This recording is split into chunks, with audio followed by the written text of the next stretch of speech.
एक शाम प्राची टीवी पर सीरियल देख रही होती है। तभी उसकी सास वहां आती है। अरे सीरियल में तो ऐसे मग्न है जैसे आज रात का खाना पड़ोसी आकर बनाएंगे। मुझे पता ही नहीं था आपने अपने बेटे की शादी पड़ोस में भी की हुई है। हैं? मतलब? मतलब इस घर में सारा काम बहू ही करती है, आप तो सिर्फ खर्राटे मारती हैं। अच्छा जी, फिलहाल तो तुम आराम फरमा रही हो, चलो जाओ, ये मेरे टीवी देखने का समय है। आहा, इसीलिए मुझे भगाया जा रहा है। सॉरी, अब तो बिल्कुल नहीं जाऊंगी। प्राची की इस बात पर दोनों सास बहू के बीच टीवी रिमोट के पीछे बच्चों जैसे छीना झपटी शुरू हो जाती है, जिसके बीच श्लोक भी काम से घर वापस आ जाता है। आज मेरी चूहे बिल्ली की जोड़ी किस बात पर झगड़ रही है? अरे तेरे बीवी मुझे टीवी ही नहीं देखने दे रही। अरे तुम्हारी मम्मी मुझे खाना बनाने के लिए फोर्स कर रही है। अरे वाह, ऐसे बेतुके रीजन पर तो बच्चे भी झगड़ा नहीं करते। अरे मुझे कुछ मत बोल, सब इसने ही शुरू किया है। हाँ हाँ, जैसे आप तो बहुत दूध की धूली है ना। अरे बस, दोनों चुप। प्राची जाओ, खाने की तैयारी करो। और माँ तुम छोड़ो, तुम्हें क्या बोलूं, शांति से अपना सीरियल देखो, मुझे दोबारा लड़ने की आवाज सुनाई नहीं देनी चाहिए। ऐसा बोलकर श्लोक वहां से चला जाता है, जिसके पीछे पीछे प्राची भी कुछ न कुछ बड़बड़ाते हुए रसोई में चली जाती है। हाँ हाँ, सासू जी को तो कुछ बोलेंगे ही नहीं, बस मुझ पर ही हुक्म चलता है, खाना बनाओ, जैसे मैं इनके घर में खाना बनाने के लिए आई हूँ। इसी तरह शाम बीतती है और रात को श्लोक और प्राची की सास खाना खाकर सोने चले जाते हैं, लेकिन प्राची गुस्से में कुछ खाए बिना काम में ही लगी रहती है। इस घर में किसी को घंटा फिक्र नहीं पड़ता, मैं खाऊं या भूखी रहूं। प्राची कुछ देर के लिए रसोई से बाहर जाती है और जैसे ही वापस आती है तो वहां दूध का भरा ग्लास देखकर हैरान रह जाती है। फिक्र पूरी है, बस दिखाना नहीं है। प्राची दूध पीकर सोने चली जाती है और अगली सुबह एक बार फिर सास बहू का कार्टून नेटवर्क स्टार्ट हो जाता है। ये तुमने ही किया है। अरे अजीब जबरदस्ती है, मैं बोल रही हूँ मैंने कुछ नहीं किया। दोनों ने मिलकर पूरे घर को पागल खाना बनाया हुआ है। यहाँ कोई नॉर्मल इंसान तो रह ही नहीं सकता, इसीलिए अब पड़ोसी क्या रिश्तेदार भी घर आने से कतराते हैं। और सुन बेटे, तू भी चंगा, तेरी माँ भी चंगी, तेरी बीवी भी चंगी, रिश्तेदार। हाँ जी, आपको नहीं पता क्या, गंगाधर ही शक्तिमान है, रिश्तेदार ही। हाँ हाँ, बस समझ गया। कभी जानवरों जैसे लड़ेंगी तो कभी जुगलबंदी करेंगी। भाई मैं आप दोनों के बीच में नहीं फंसना चाहता।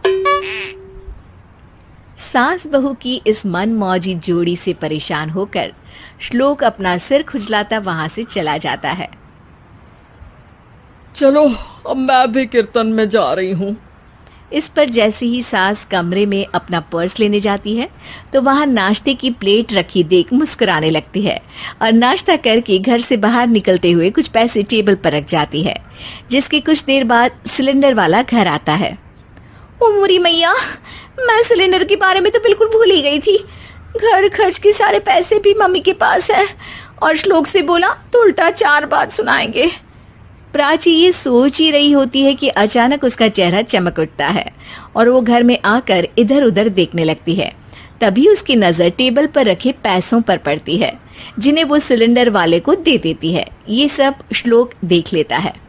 अच्छा बेटे, इतना बड़ा घोटाला, सबके सामने मैं तेरी दुश्मन और पीठ पीछे तेरी मेरी यारी। इस पर श्लोक एक प्लान बनाता है और शाम को सब एक साथ बैठे होने पर बोलने लगता है। माँ, तुम दोनों की बहुत लड़ाई होती है, इसलिए मैं सोच रहा हूँ कि प्राची को उसके घर छोड़ाऊं, इससे वो भी खुश रहेगी और तुम भी। अचानक श्लोक की ये बात सुनकर सास बहू शौक से उसकी तरफ देखती हैं। अरे ऐसे कैसे घर छोड़ाओगे, मुझे कहीं नहीं जाना। अरे तुमने बोला नहीं पर मैंने सुन लिया, तुम्हें मम्मी के साथ रहना अच्छा नहीं लगता, मुझे पता है।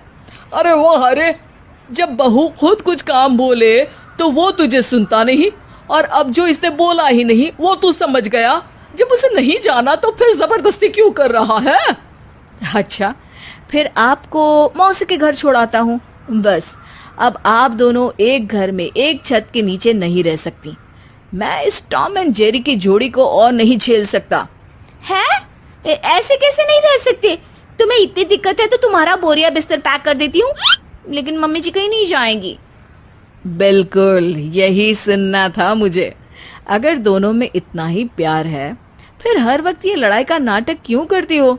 देखा मैंने कैसे माँ किचन में दूध रखती है और तुम उनके लिए कमरे में नाश्ता रखती हो, और कैसे वो पहले ही तुम्हारी दिक्कत समझकर घर में पैसे रखकर बाहर जाती है।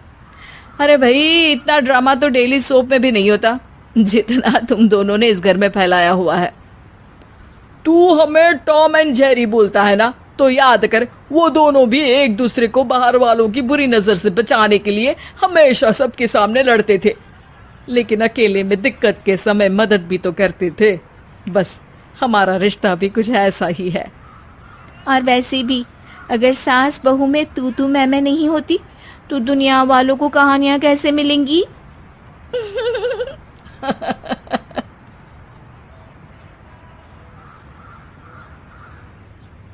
और भी मजेदार और नैतिक हिंदी कहानियों के लिए कृपया हमारे चैनल को लाइक, शेयर और सब्सक्राइब करें।